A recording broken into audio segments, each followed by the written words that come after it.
Joe Walsh, welcome back to Mea Culpa, my friend. So much to talk about, so little time. Meanwhile, thank you for being here. Got to jump right into it. So, Joe, do me a favor. Help me out here. The government shut down. People can't pay their bills. And Trump's tearing down part of the East Wing to build a ballroom for his billionaire buddies.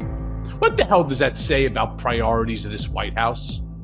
Kind of like French Revolution stuff. Michael, it's good to be with you. Look, here's, no matter where you want to place blame on the shutdown, the fact is Senate Democrats and Senate Republicans have generally been in Washington trying to get shit done. House Democrats have been in Washington as much as they can be. There's only one fucking group of people who have not been in Washington. Michael, it's something like 78 of the last 88 days they've been out of Washington. House Republicans. So House Republicans aren't lifting a finger. Trump's not lifting a finger to open the government again. So no matter who you blame, those are the two groups that aren't doing a damn thing. Now, House Republicans still haven't sworn in that Arizona Democrat, because they're worried about the Epstein files. But all of this is delaying any movement on the government shutdown as Trump takes a fucking bulldozer to the White House. I mean, my understanding was that they told the public that no major renovations were going to take place. And then fucking kaboom. Demolition starts anyway. I mean, you've been around politics for a while now. Is that incompetence, or would you say that that's calculated deception? No, this is all, Michael, this is all Trump. And look, you and I may disagree. I'm profoundly sad. Like, I have the same feeling in my stomach watching these images of the White House being knocked down as I did on January 6th when I saw people riot and attack the other people's house. We've got two people's houses in this country.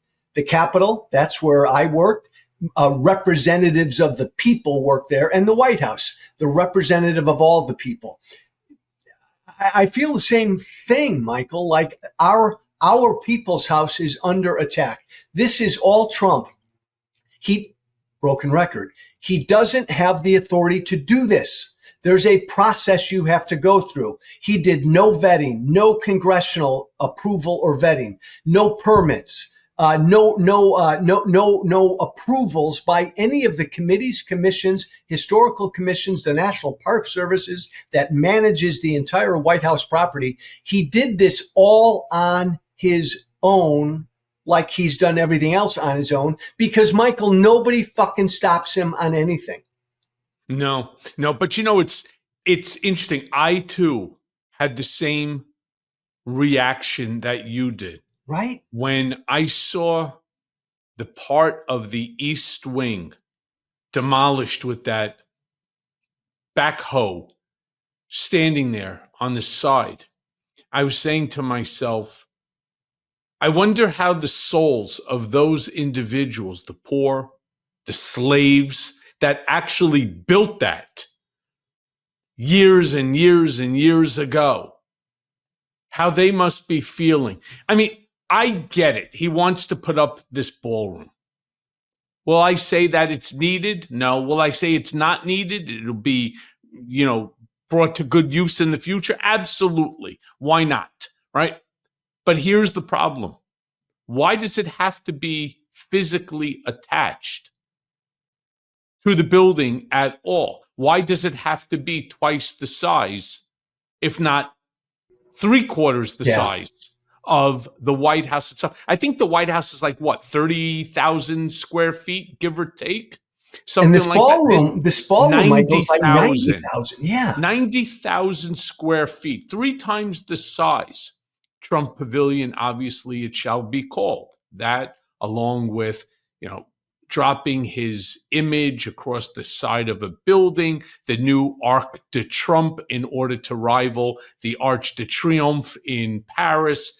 You have the House resolution right now when Congress comes back into session, when the House Republicans return, to place Trump's image in Mount Rushmore. You have the two-sided 250th anniversary commemorative coin that will, of course, depict our president Trump at, on the dollar coin or whatever it's going to be.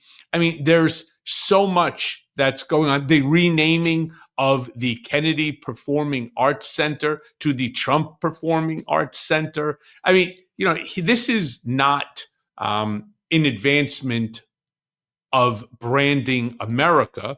This is in the business of branding Trump and rewriting history. Michael, you know Donald Trump better than probably anybody else on the planet. Look, again, to me, the important point of this White House thing is you want to mess around with the interior design of a White House. Any president can do that. To make any structural changes on that property, there's a rigorous process presidents have to go through. Vetting, approval, permits, all of it. Trump did none of that. So none of it. The committees, the historical commissions, all of them just blew off and ignored. That's wrong. But, Michael, I blame Trump, but Trump is who he is. He's a horrible human being. I blame his enablers. Man, and you know what, Michael? I almost can't blame Trump.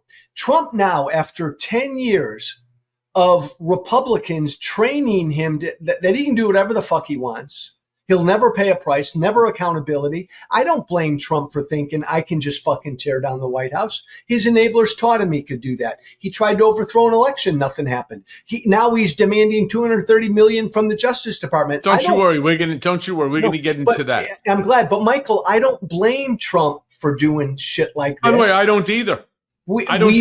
His enablers have trained him to do this. Blame the enablers. Joe, I have said the same thing forever and ever on our Substack together on Walsh Wednesday. We've talked about this all along. Yes, you could blame Trump because he's ultimately the chief executive. And as they always say in the business world, shit rolls down, it flows downhill, that he's the one that would be, of course, accountable. But no, it's these folks around him that say, you know what? Fuck the process. Forget about the historical aspect of this. Just tear this shit down and we'll deal with it later. Because right now, the East Wing is no longer functionable, right? Not that Melania was there anyway, but it's no longer functionable, right? And if you wanted to restore it, I'm not even sure that you possibly can. I'm not sure that you can get anybody for any amount of money to go ahead. But it brings me to the second point here. You got all these big corporations and individuals writing checks for this private donor billionaire's ballroom, all while federal workers are now furloughed. I mean, you cannot script hypocrisy like that. How does this play with working class voters who bought into the drain the swamp lie? How do you reckon something like this? Weirdly, Michael, Republicans and Trump are getting blamed, but it's not overwhelming. Democrats are getting blamed big time too. And so again, this is something you and I talk a lot about. My new political party, your longtime political party's got fucking issues. Because Republicans control the entire fucking federal government. The federal government is shut down. Like, that should be really easy for every American to understand. But somehow Democrats have botched that. But it is this hypocrisy. Everything Trump's doing, right? You know the number. He's increased him and his family, their net worth by whatever since he's been in office. More than $10 billion since becoming president-elect. The plane from Qatar, which a lot of people, Michael, still don't know, that's his. And when he leaves, he takes it with him. And he takes it to whatever library he's going to build. But he gets to fly it for the rest of his life. So he is grabbing all of this stuff, right, enriching himself, while the average guy takes it on the chin right now. That should hurt Republicans politically. I think Democrats still, though, are doing a pretty poor-ass job of messaging. Poor-ass job. There was a poll that I just read about this morning. I couldn't believe it. The question that was asked Who do you blame more for the government shutdown? 53%. 53% said Republicans, but 47% That's too close. said Democrats. That's You're too talking close. about a 6-point differential where the margin of error is plus or minus 5. So you're talking about technically a -1. And I'm saying to myself, how stupid can somebody be? The White House, Republican. The Senate, Republican. The House of Representatives, Republican. How can you possibly say that this is a Democratic shutdown? Why? Because MAGA Mike Johnson says it, because John Thune says it, because Scott Bessent says it, because Smiling Bob says it. I mean, because Machine Gun Lips Levitt turns around and says it, or Christine Nome, and everybody's out there parroting the same thing. If I parroted that I'm the center for the New York Knicks, and you repeated it, then I got the Mycelis brothers to repeat it, and I got all of our Substack subscribers and all of my Mea Culpa subscribers and fans repeating it. Does that mean I'm the center for the New York Knicks? Now you're going to show up to watch me play, and I'm lucky if I'm sitting in the fucking nosebleeds. But, Michael, my former party under Trump is a cult, and they all do sing the same song, and they all do follow his lead and lie, which is why 80% of Republicans still believe he won in 2020. They're very effective at that. Democrats have not figured out how to go at that. This is their problem with everything. Trump's numbers overall are in the toilet. Democrats' numbers are worse. So by all indication, Democrats should win. Republicans should get their lunch handed to them next year. But that may not happen because Democrats still don't have like strong voices and like a unifying voice yet. And Michael, maybe they won't till they have a nominee in 28, but it's going to be too late by then. It's going to be way too late. That'll be way too late. Yeah, and Hakeem Jeffries and Chuck Schumer are definitively not the right people to bring about this message. And, no, it's meeting the moment. Michael, that's what it is. It's meeting the moment. Now, you and I are not in office right now. Tell you what, Michael Cohen fucking knows how to meet this moment. I do. You and I know a lot of people who know how to speak to what we're going through right now. It's a shame that those voices don't carry the day. Well, we know how to speak to the silent majority. Regular people. When you listen to both Schumer and Hakeem Jeffries, I'm not there to be lectured to. I understand. Doesn't make a difference, educated, uneducated, law degree, or just a high school diploma. Doesn't make a difference. You know what's hurting you. You know that when you go to the store, we'll call it the grocery store, a term that Donald Trump coined. When you go to that grocery store, you know you're walking out with less goods for more money. Plain and simple. You know that you can't afford the groceries that you were paying for before and your medication. And now all of a sudden you got health coverage. But before we start jumping into all of that stuff, and you're right, we could message the shit out of this if somebody like a Ken Martin would ever turn around and, and acknowledge that the old playbook of the Democratic Party needs to be thrown into the shredder and never, ever, ever touched again. Needs to be destroyed. So look, when we're talking about the White House and because like you, I'm really upset about the whole thing. All of a sudden now, the White House is saying that they will submit construction plans. There's no construction plans on what they're doing. Trump just turns around and says, bring in the bulldozer, right? Knock down fucking Melania's area. It doesn't matter. She's not here anyway. Right. And even if she was, we'll knock it down anyway with her in it and everybody else. I don't care. Right. So now they're turning around and saying that they're going to submit these construction plans after the demolitions already started. I mean, that's like asking for forgiveness after you rob the bank. Right. Yeah. And on top of that, after you rob the bank and you ask for forgiveness, I'm not returning the money either. Should Congress be stepping in here?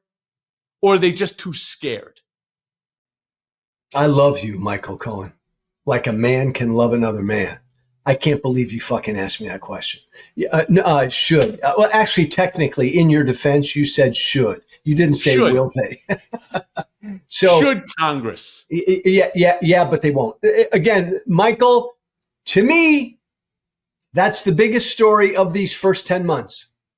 This is what America looks like without a legislative branch. End of story.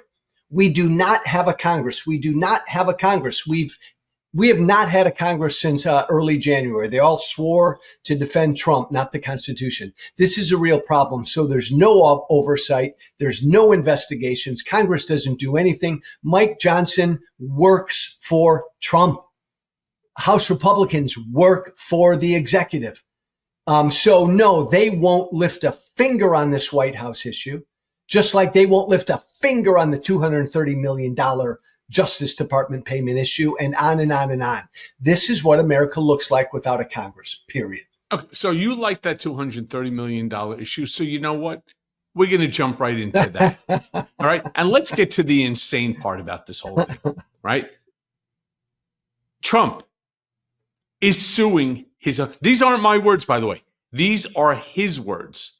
That it's sort of odd because he is suing his own Justice Department for almost $250 million. And what's the basis? Investigating him. Yeah. Anything like this ever happened in American history? No, and by the way, Michael, correct me if I'm wrong, the two investigations that he's claiming he's owed damages for were the original Russia investigation and then Jack Smith's prosecution of him. Now, those are the two investigations he's referring to. Excuse me, Trump tried to overthrow an American election. I'm damn glad he was investigated and indicted. So think about it like that, Michael. Trump does bad things. Trump commits a crime. He gets pissed off. He gets reelected. Then they drop the investigation. Then he hires cronies to go after the people who investigated him when he committed a crime. And now he wants his cronies to pay him the money. So, I was on CNN the other night. I was talking to Laura Coates because I have a little bit of a different opinion than most people on this. Yeah. So as I said to her, there's really two aspects here that need to be considered. First is legally, does Trump have a claim here against the Justice Department? Is it or is it not without merit? And the answer is it is with merit. Why? Well, simply because he filed these notices of claims when he was a private citizen. That's how you do it. He's 4 notices of claims went in seeking damages for the federal agencies that he alleges acted improperly or caused him measurable harm. That all falls under the Federal Tort Claims Act. Something when he wasn't I know president. About when he was not yeah. president. Yeah. And I know a lot about this simply because I too filed an FTCA claim. My case went all the way to the Supreme Court, and the Supreme Court refused to hear it. The difference, though, is that I'm not the one who said that my constitutional rights were violated. Yeah. That was said by a federal court judge, Alvin K. Hellerstein. In this case, Trump, of course, is saying it, and that's something that he and his lawyers would have to prove. But again, the second part that needs to be considered is what makes this moment extraordinary. And this is what I ask you, that Trump now leads the very department that's reviewing his case. This is to be looked at by one of two people that he actually put into office, Todd Blanche, and then the other guy who I always forget his name. But I posted something that I think is going to shock you a little bit on my social media platforms. And I wrote, and you can see it on my X, on my Twitter, on my Substack, and all that crap. I can't believe I'm saying this, but Trump's notice of claim over the so-called Russia hoax, because there's two parts to his notice of claim. One, the Russia hoax. The second is the Mar-a-Lago raid. I don't think the Mar-a-Lago raid has any leg to stand on, but the Russia hoax, I do. So I said again, I'm going to start again. I can't believe I'm saying this, but Trump's notice of claim over the so-called Russia hoax has at least one leg to stand on. The leaks, the planted stories, the whisper campaigns, they were all designed to wound him. I Michael Cohen, was hit with 11 separate false allegations myself. Each one of them funneled through the same hands, Comey, Brennan, and the crew of self-anointed patriots who thought that they could outmaneuver democracy by weaponizing intelligence. Now, I want to be clear about something to all of my Mea Culpa supporters, to all of my supporters on X and Threads and Substack and whatever. I don't want them to get me wrong. I disagree with much of what he's doing. All right, I completely disagree with it. But that first chapter, the Russia narrative that consumed this country, every day for months upon months upon months, my life turned upside down. So were his. And it wasn't all smoke. Some of it was engineered fire. And I too became collateral damage. So believe me or don't believe me, but I lived it. And I'm telling you, he actually has a legitimate claim. Now, I don't want to start getting into $230 million, the amount. Where he came up with that number, I happen to know. I read the full 15-page notice of claim. The claim is that $130 million were legal fees expended as a result of the Steele dossier, that bullshit document, etc. The other 100 is punitive damages. I don't think you see anything close to $230 million. But here's the question for you. Even if this matter goes away for $1, it rewrites a massive narrative that this country has become accustomed to. Which narrative, Michael? The narrative that Trump colluded with Russia, it vindicates and it actually strengthens his case both against Comey and one that may ultimately come out against John Brennan. Well, you and I disagree on this. I don't believe there was a Russian hoax. I think the whole thing was real. There was no Russia hoax. Well, here's what I believe. Russia fucked with the 2016 election to help get Trump elected. That's obvious. Maybe yes, maybe no. Sure. Our government investigated that. Makes sense, right? A foreign country's fucking with our election to help one of our presidents. Big problem. So, boom, we investigated. We should have investigated it.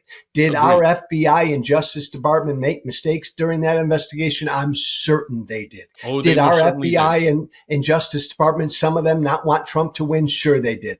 But this thing's been looked at upside and down by Republican and Democratic sources, and the basic facts are clear. Russia did fuck with the election. I think the Mueller report, Michael, made clear.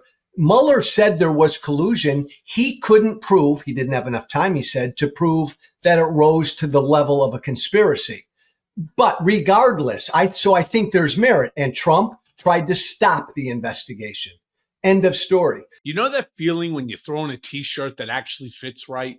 Not too tight, not too baggy, just clean, easy, confident. That's what I got the first time I put on a True Classic tee.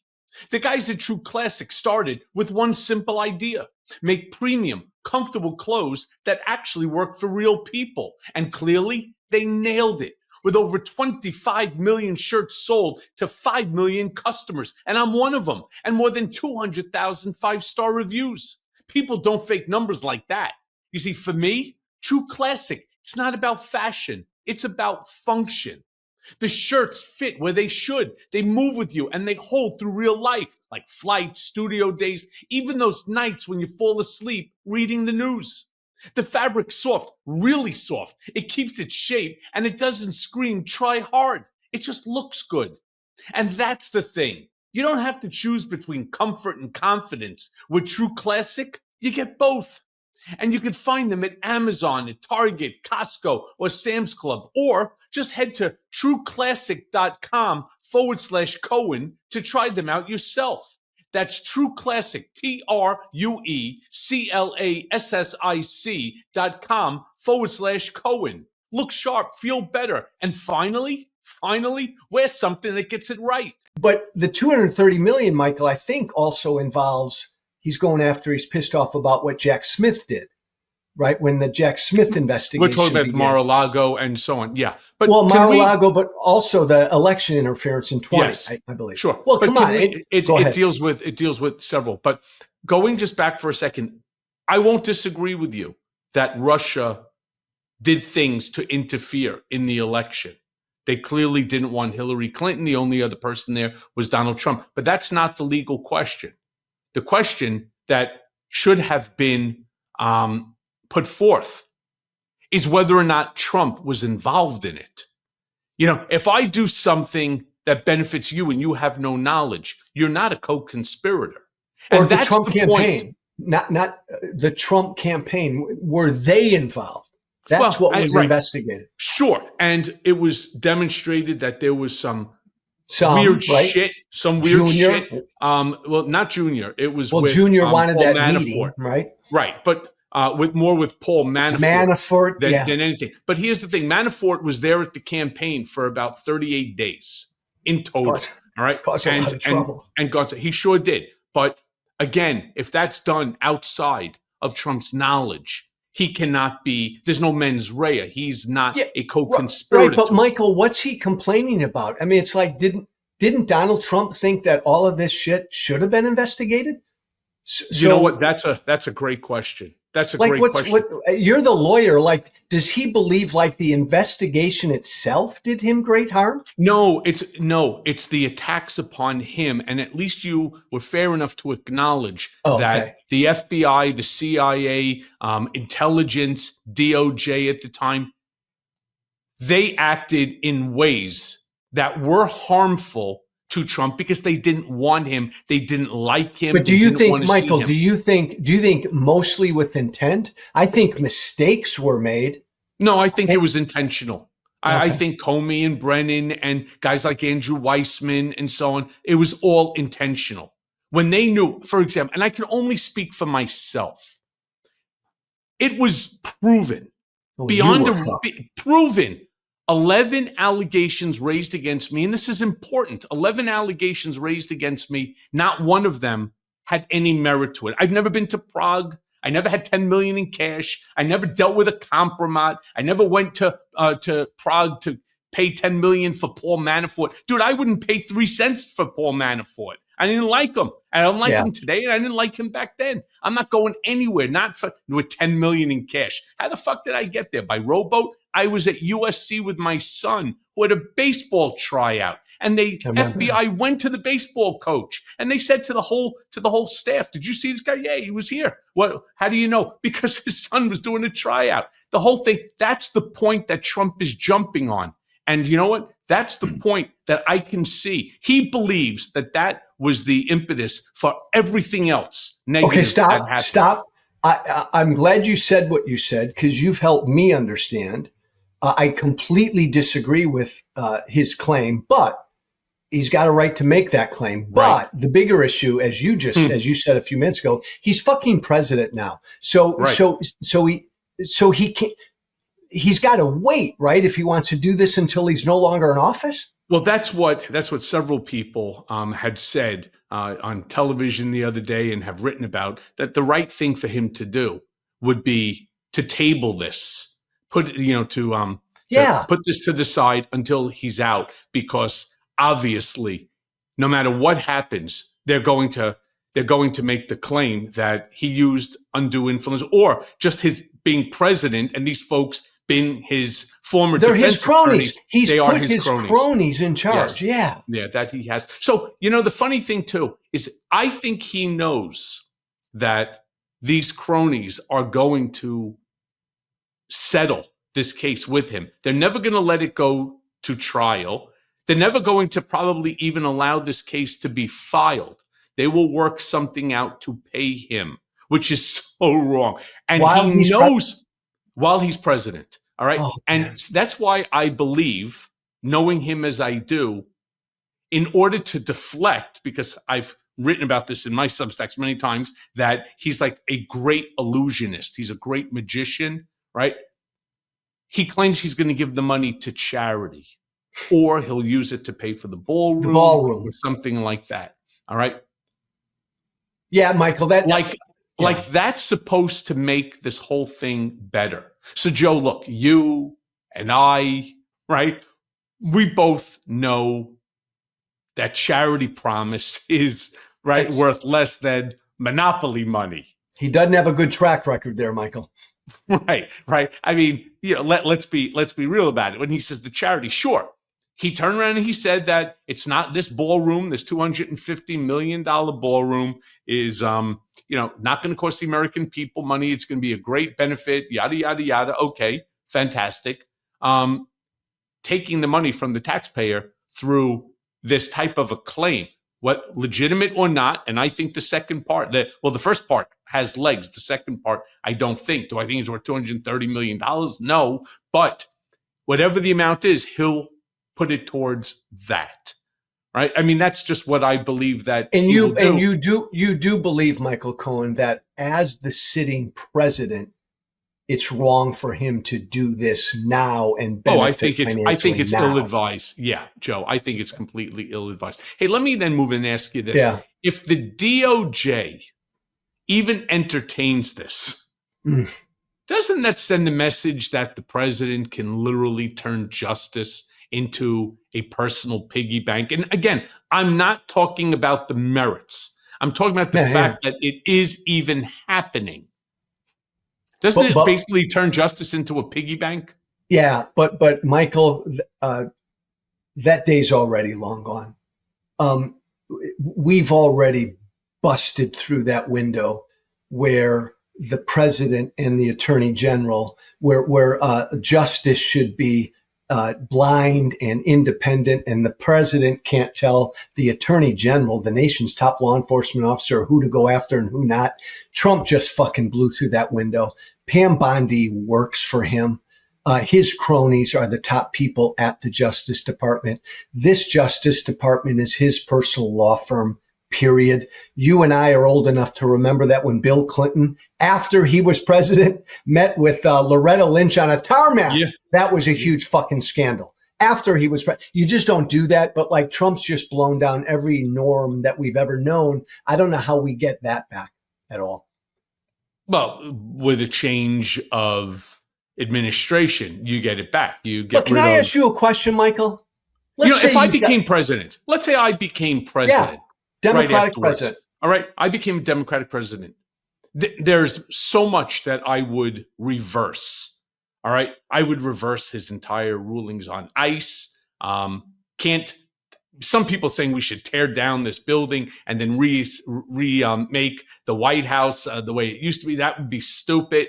My point is, I would find an attorney general who is not my personal attorney, who is not going to do my bidding, because if I don't like Joe Walsh. Hey, you know what?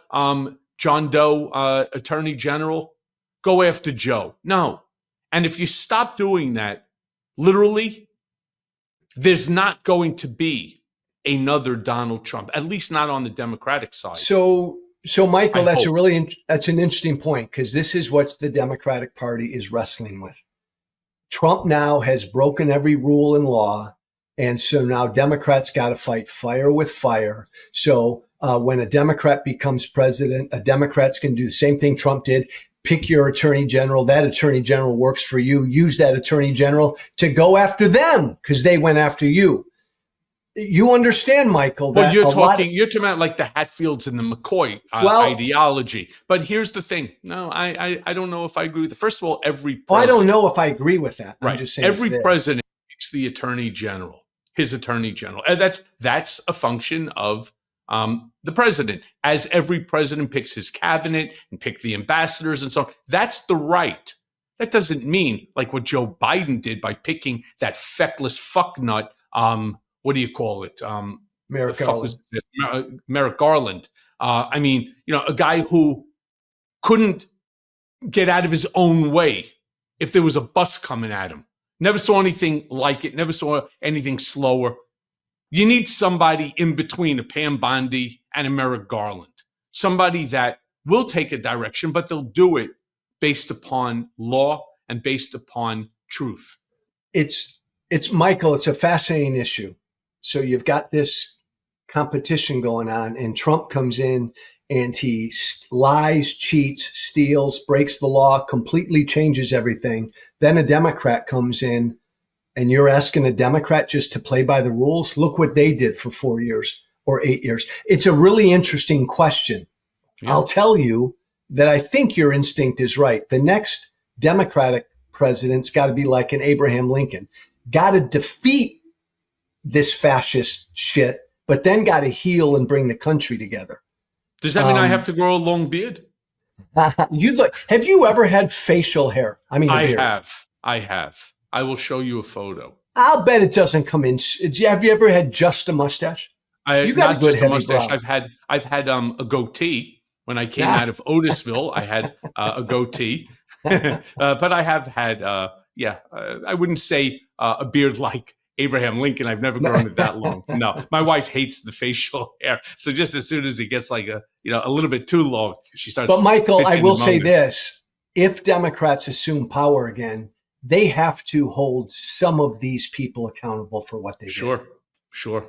I agree, because the optics are gross. They really are. They're gross. You got a president who's suing for $250 million, who's building a $250 million ballroom, who's shutting down government, and all of this happening at once. So the question I really want to ask you, Joe, as a former Republican and now a kind of diehard, even more so Democrat than I, how do you even begin to justify that to voters who thought that they were electing a populist?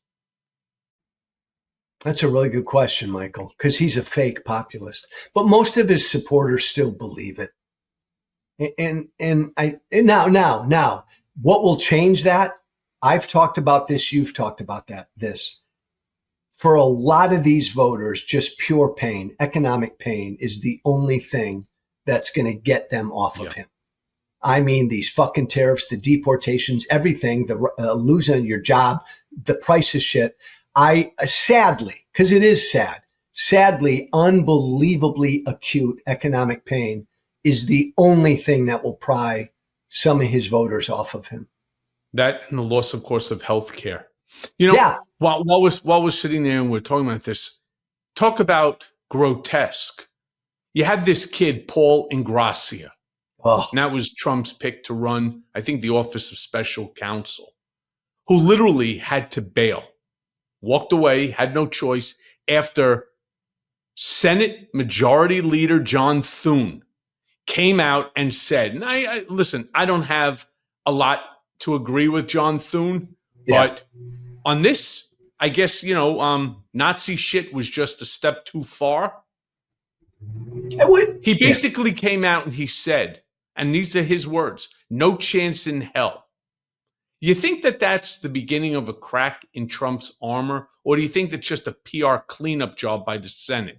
No, that's just pure reality. This guy didn't have close to the number of votes, because Michael, even before all this racist Nazi stuff that came out about him, I mean, in the spring, he was saying publicly, in essence, that Trump had absolute power. He could do whatever he wants. The president could. I mean, this Ingrassia guy was saying shit like that.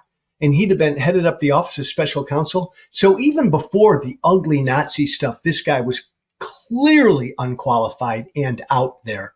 This is like Matt Gaetz. I mean, this is a real one-off. This guy's really bad. Okay, so he's not qualified. Let's table maybe that's not that. The right word. Right. Maybe Let's that's just not the right table word. that for a second. There is, without doubt, that his private messages were completely fucking unhinged and off the rails. Racist, conspiratorial, completely unhinged rants.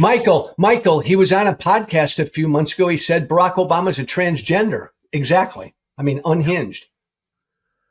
So my question to you is this, and it's something that I wish that all of my Mea Culpa subscribers and those who are listening take to heart. The question we really have to be asking ourselves, and I'm going to throw it to you, Joe, how does a guy like this even get nominated unless the system itself is fucking broken? Well, the people around Trump, not Trump. Trump's a vessel. Trump's a vehicle for a lot of this white Christian nationalist stuff. What's his name? God, I'm forgetting names. Russ Vaught and Stephen Miller. And a lot of these Project 2025 people, Michael, they are Christian nationalists. Charlie Kirk was a Christian nationalist. And many of them are white Christian nationalists. So it's not surprising if these are the most powerful people now in Trump's administration. It's not what Trump is. He's just a vessel. It's not surprising that other people now feel emboldened to throw their Nazi and racist bullshit out there as well. Yeah. This is, by the way, Michael Cohen, this is really scary, and all of your listeners need to understand this. I say this as somebody who comes from the right. I say this as a proud Catholic boy. Christian nationalism, the rise of it, it is the most powerful animating force in my former political party. This is really scary shit. It's the thing that says America should formally be a Christian nation. And they now, Mike Johnson, the Speaker of the House, has publicly said that. J.D. Vance has said that. This is really scary, un-American shit that America needs to pay attention to.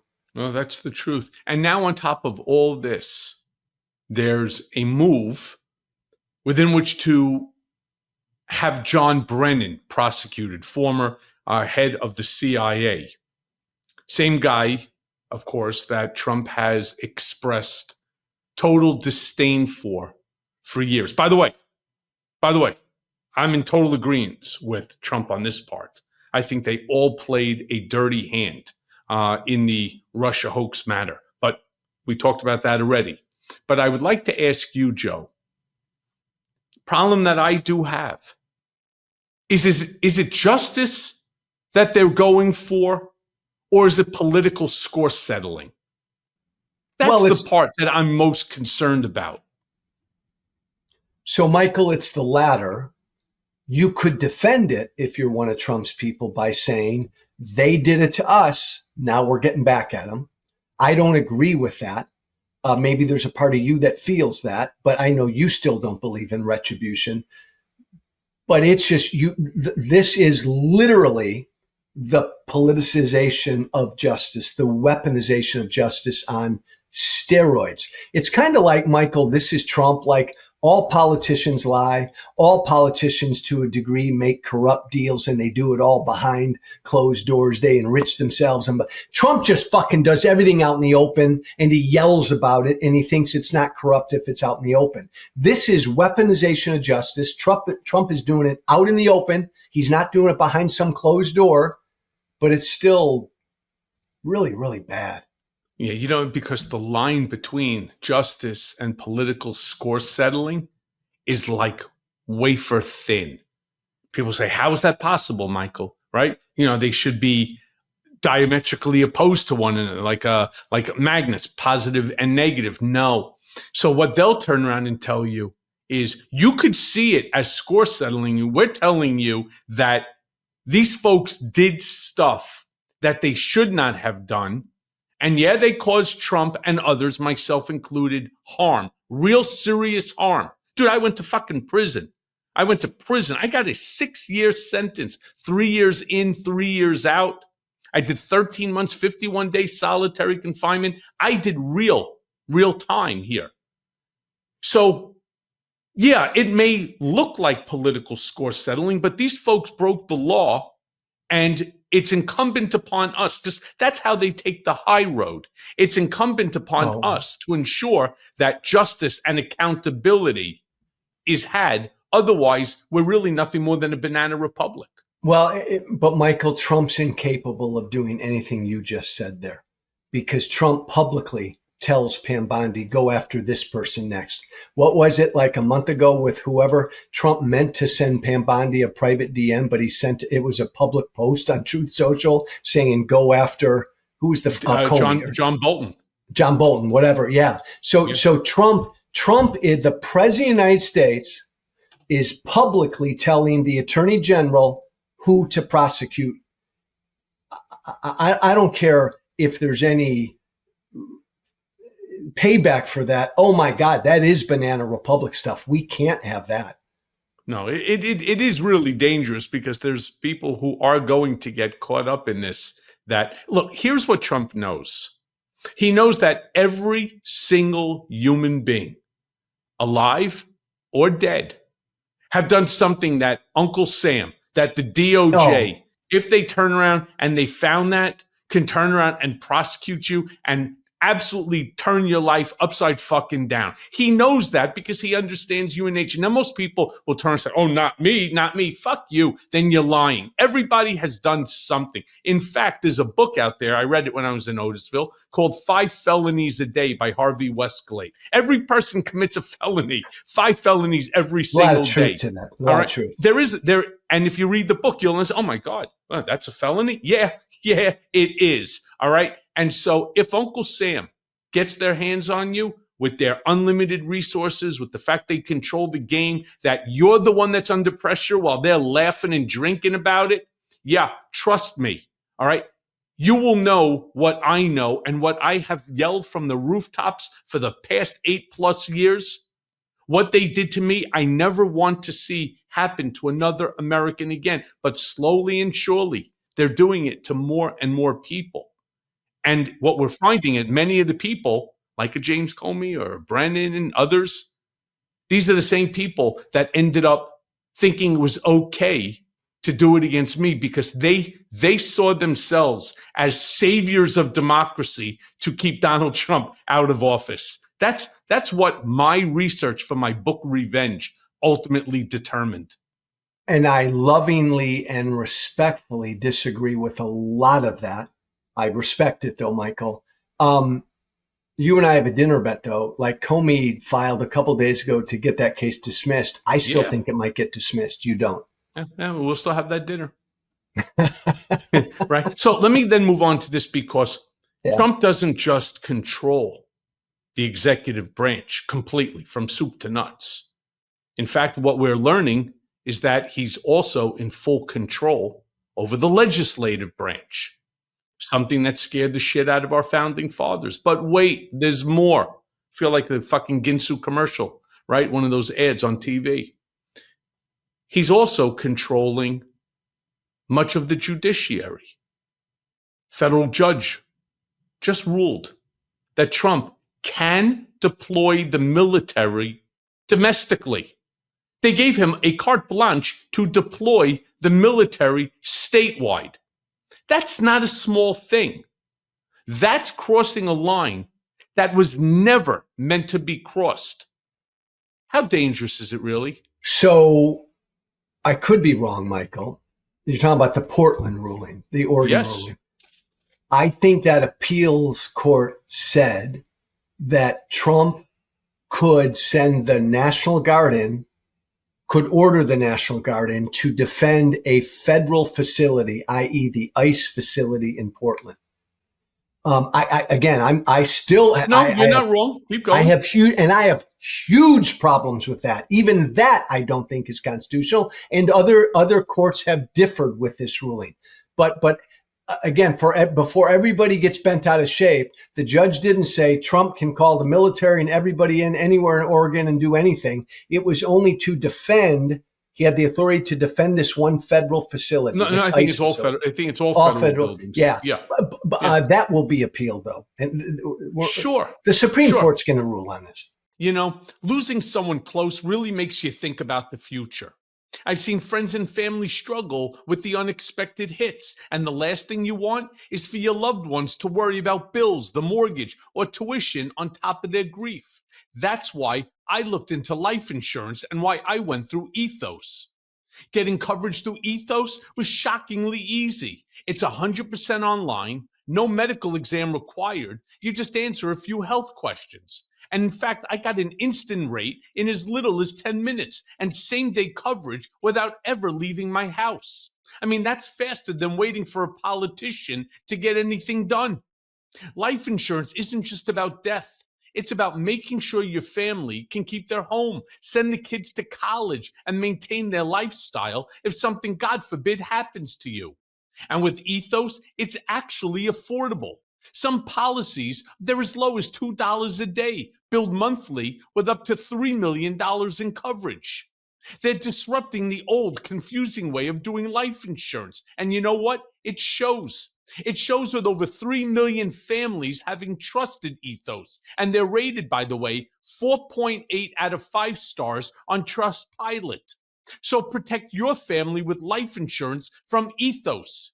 Get your free quote at ethos.com/Cohen. That's ethos.com/Cohen. Fast, simple, reliable, and honestly, a little peace of mind goes a long way, even in my world. You ever open your phone, read the headlines, and, well, feel that your blood pressure spiked before the coffee even hits the cup? Yeah, well, welcome to my mornings. And that's where IndaCloud comes in. No, I don't say this lightly, because if you've listened to me long enough, you know that I don't endorse garbage. But IndaCloud, these guys are the real deal. A fully legal online dispensary. No sketchy dispensary trips, no mystery gummies, no doctor's notes, just top shelf, lab tested, THC shipped straight to your door. And it's done discreetly. See, the first time I tried IndaCloud, I wasn't chasing a buzz. I just wanted to stop replaying the same headlines in my head. And one gummy later, I felt something I hadn't in a long time. Space. Breathing room. Like my brain finally took its hands off the wheel. So whether you need better sleep, you want to take the edge off without the hangover, or you're just ready for the beast mode collection, IndaCloud's got you covered. Over 50,000 people already trust them to take the stress out of the news cycle. And you know what? I can see why.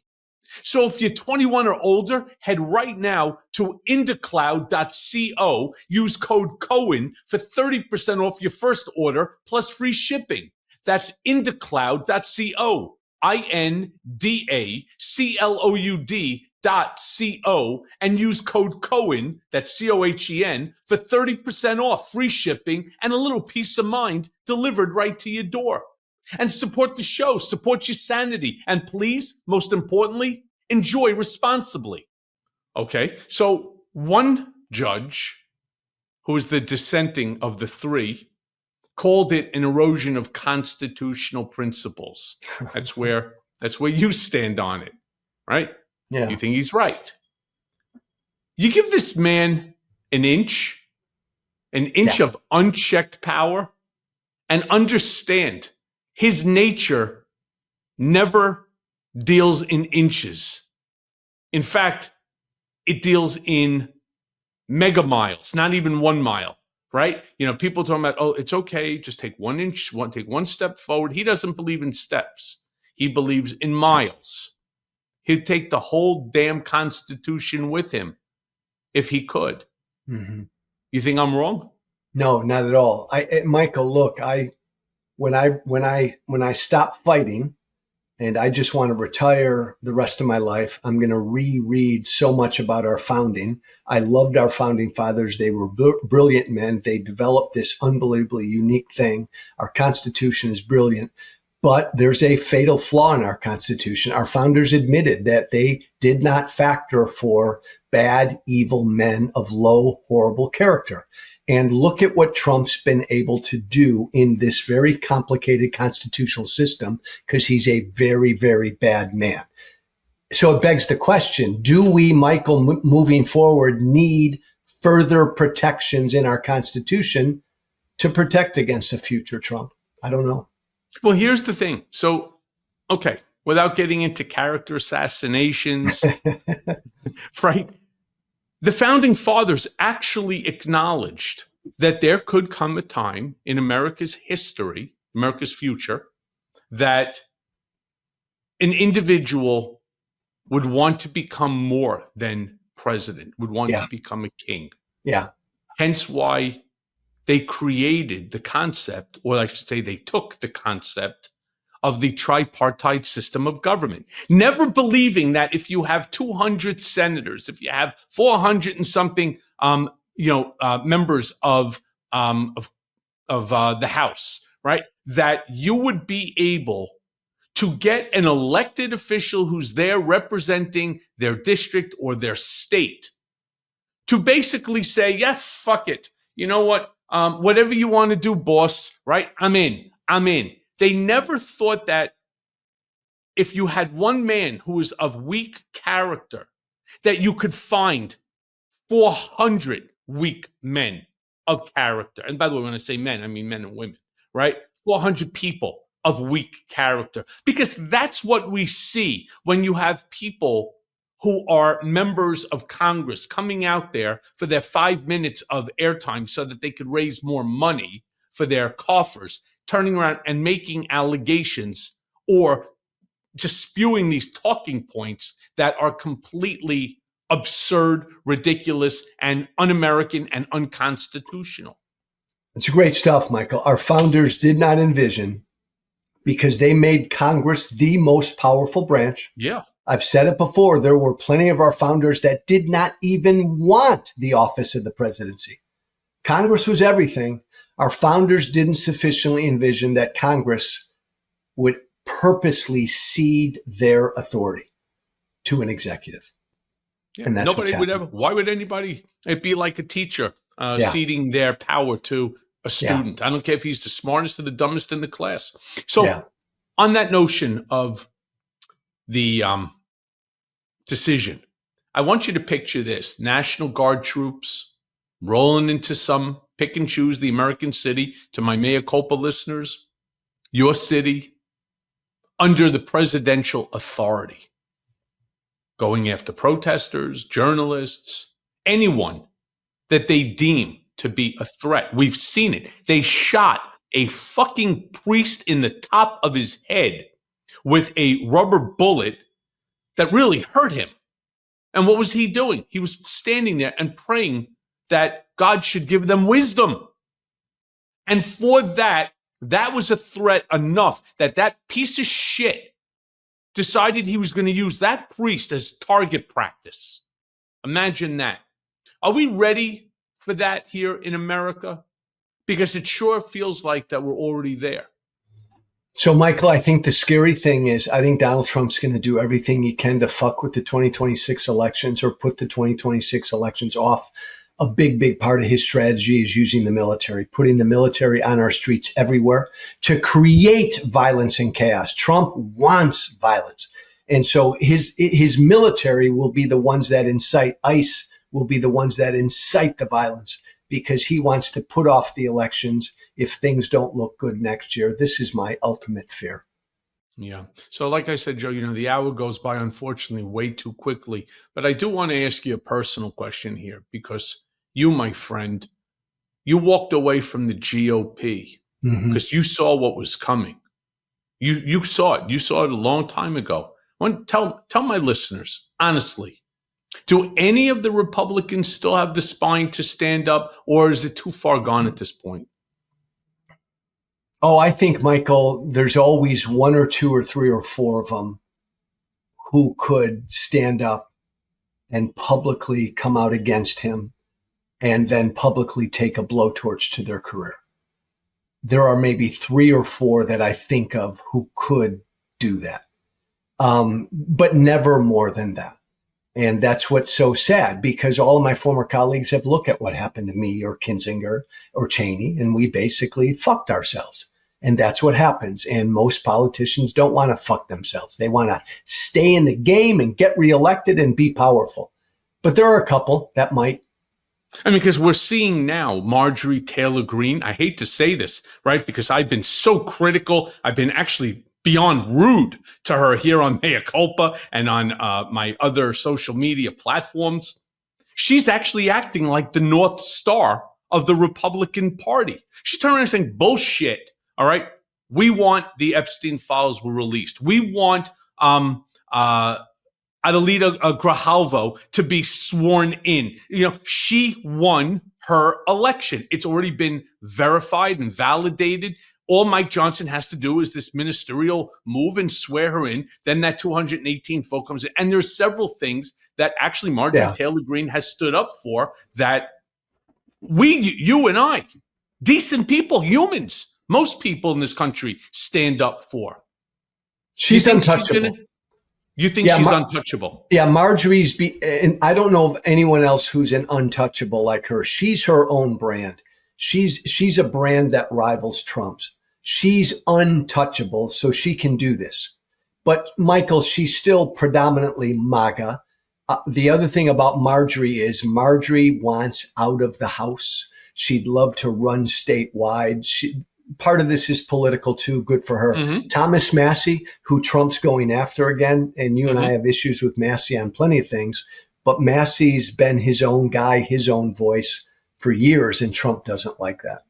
Yeah. Well, look, Joe, thank you as always for joining, You're the best, for helping Michael, to make us smarter. Please, to all of you listening, please join Substack. Check out my Walsh Wednesdays. We do it every single Wednesday at 4:00 p.m. It's a great show. We have a great time.